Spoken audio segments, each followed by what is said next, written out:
Terima kasih pemirsa, Anda kembali menyaksikan Kominfo Newsroom. Kita ke informasi selanjutnya. Dunia pertambangan saat ini tengah menghadapi tantangan yang semakin beragam. Lokasi yang semakin terbatas, sumber daya yang semakin berkurang, ketidakpastian harga, meningkatnya biaya operasional menjadi sebab pembaharuan dalam pertambangan. Pembaharuan diperlukan untuk keberlangsungan tambang mineral dan batu bara.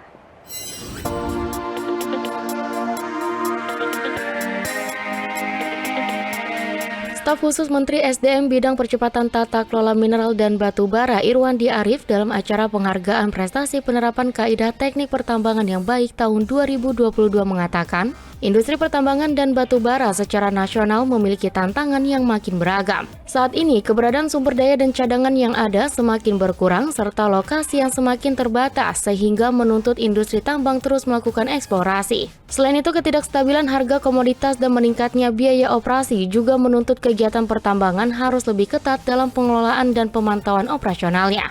Oleh sebab itu, pengelolaan teknik pertambangan yang baik penting untuk keberlangsungan mineral dan batu bara. Selain itu, penerapan teknologi dan kemampuan rekayasa perancang bangun serta pengembangan dan penerapan teknologi pertambangan. Sumber daya mineral dan batu bara yang dikelola harus berdasarkan asas manfaat, keadilan, keseimbangan, keberlanjutan dan berwawasan lingkungan, salah satunya dengan melakukan konservasi mineral dan batu bara. Sementara itu, kegiatan penganugerahan ini merupakan salah satu bentuk apresiasi pemerintah terhadap perusahaan pertambangan yang telah menerapkan kaidah teknik pertambangan yang baik dan juga merupakan rangkaian acara pada Hari Jadi Pertambangan yang ke-77. Pelaku usaha pertambangan mutlak untuk menerapkan kaidah teknik pertambangan yang baik dalam mengusahakan mineral dan batu bara sebagaimana yang telah diamanatkan dalam peraturan perundang-undangan yang mengatur tentang penerapan kaidah teknik pertambangan yang baik. Dengan menerapkan kaidah teknik pertambangan yang baik dalam pelaksanaan kegiatan pertambangan, manfaat utamanya antara lain mengurangi dampak yang kurang baik sebagai akibat dari kegiatan pertambangan, mengoptimalkan efisiensi kerja dalam beroperasi, dan membuat lingkungan kerja yang baik bagi para pekerja.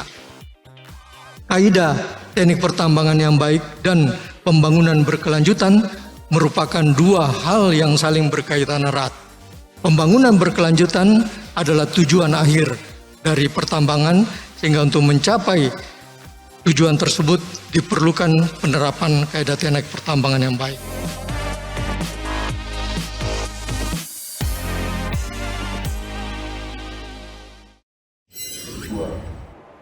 Deputi Bidang Pemantauan, Evaluasi, dan Pengendalian Pembangunan Rudi Suprihadi mengatakan, penghargaan pembangunan daerah dapat mendorong pemerintah daerah lebih memahami perencanaan dan inovasi daerah masing-masing.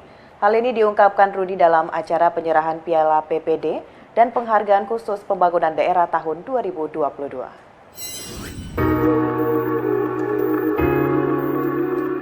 Deputi Bidang Pemantauan, Evaluasi, dan Pengendalian Pembangunan Kementerian PPN Bappenas mengadakan rapat di Gedung Bappenas, Jakarta, Kamis 29 September 2022.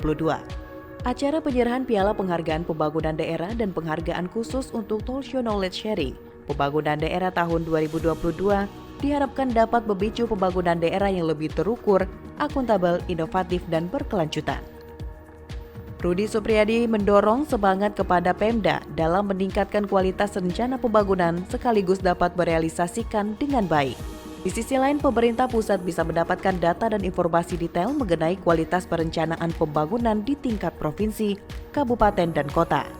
Lebih lanjut, pemerintah pusat dapat memahami kapasitas daerah dan SDM dalam perencanaan, hambatan, dan tantangan dalam pelaksanaan serta keunggulan program dan kegiatan dalam pembangunan.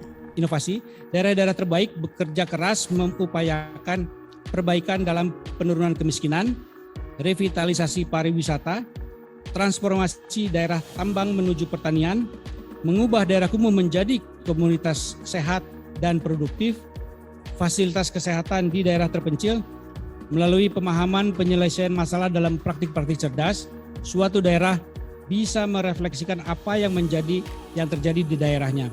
Kemudian terinspirasi dan mendapatkan referensi bagaimana menemukan solusi persoalan. Informasi selanjutnya, pemirsa, Sekretaris Jenderal Kementerian Dalam Negeri Suhajar Diantoro meminta Biro Humas di daerah responsif terhadap kebutuhan dan dinamika yang terjadi di masyarakat. Menurutnya hal tersebut perlu dilakukan karena terdapat perubahan paradigma yang menempatkan masyarakat sebagai pihak yang harus dilayani oleh pemerintah. Biro Hukum Sekretariat Jenderal Kementerian Dalam Negeri menggelar Rapat Koordinasi Nasional Bidang Hukum Seluruh Indonesia tahun 2022. Berlangsung di Hotel Pullman Central Park, Jakarta, Kamis 29 September 2022. Sekjen Kementerian Dalam Negeri Suhajar Diantoro dalam Rakornas menyampaikan diperlukan peningkatan kompetensi guna mendorong pengembangan wawasan, peningkatan pola pikir, cara tindak atasi masalah hukum. Seiring dengan perkembangan zaman, masyarakat kian kritis dan membutuhkan pelayanan serba cepat. Hal ini perlu direspon aparatur pemerintah sebagai pelayan masyarakat untuk memenuhi berbagai kebutuhan masyarakat dengan responsif. Karena tadi pola relasi hubungan antara pemerintah dengan rakyat tadi, memang rakyat posisinya di atas, kita ini pelayan masyarakat. Saya selalu sampaikan itu. Jadi tak sama dengan dulu, mungkin kita misalnya bapak kita dulu pejabat zaman Orde Baru. Terus kita sekarang pejabat zaman sekarang, lalu kita niru-niru bapak kita, nggak boleh.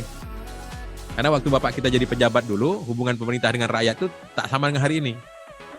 Saya waktu pertama jadi sekretaris camat dulu, saya merasakan bahwa rakyat itu apa kata Pak Camat aja. Tapi begitu saya jadi camat, saya merasakan bahwa rakyat itu udah minta sejajar. Sekjen Kementerian Dalam Negeri Suhajar Diantoro memberi nasihat kepada Pemda. Jika Indonesia ingin menjadi negara yang maju, maka Biro Hukum Pemerintah harus berubah menjadi organisasi pelayanan publik yang efektif, serta bersedia menganggap masyarakat seperti keluarga sendiri. Nah, sekarang kita kalau mau maju, kita harus meniru mereka. Merubah pemerintahan kita menjadi organisasi pelayanan publik yang efektif. Merubah Biro Hukum menjadi organisasi pelayanan. Merubah pemerintah Kabupaten A menjadi organisasi pelayanan. Tugas kita memang adalah melayani. Nah, oleh karena itu, Biro Hukum bertanggung jawab untuk mengawal reformasi birokrasi ini untuk menjadikan pemerintahan kita di tempat di mana kita bertugas, berubah dan mentransformasinya menjadi organisasi pelayanan yang efektif.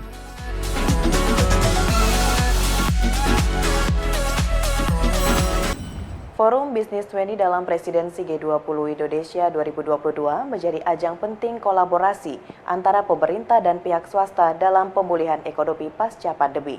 Pertumbuhan kolaboratif mendorong ekonomi global yang inovatif, sekaligus menata masa depan yang inklusif dan berkelanjutan.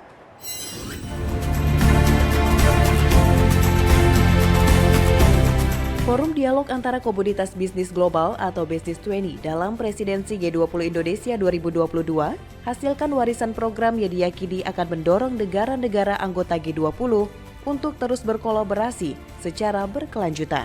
Acara puncak Forum B20 ini akan berlangsung pada Oktober 2022 di Bali. Mengusung tema Advancing Innovative, Inclusive, and Collaborative Growth, pertemuan B20 akan mendorong terciptanya inovasi dalam bisnis tradisional, serta mendukung inklusivitas dan posisi yang setara dalam komunitas bisnis. Hal tersebut dilakukan agar pertumbuhan ekonomi memberikan keuntungan bagi masyarakat umum. Presidensi G20 Indonesia 2022 akan mengundang 1.200 delegasi pemimpin bisnis dari negara-negara G20. Selain itu, langkah B20 akan menghasilkan rekomendasi kebijakan yang saling menguntungkan antara Indonesia dengan negara G20, yang dapat menumbuhkan perekonomian dalam jangka pendek dan jangka panjang. Swasta atau komunitas bisnis sangat penting karena merupakan pendorong utama pertumbuhan ekonomi. Sebelum pandemi, sektor swasta di negara berkembang memberikan kontribusi sebesar 90% lapangan pekerjaan, 60% dana investasi, dan 80% pendapatan pemerintah. Oleh karena itu, kita semua, saya, kamu, perlu ikut mendukung presidensi B20 Indonesia untuk terciptanya ekosistem bisnis yang inovatif, inklusif, dan kolaboratif.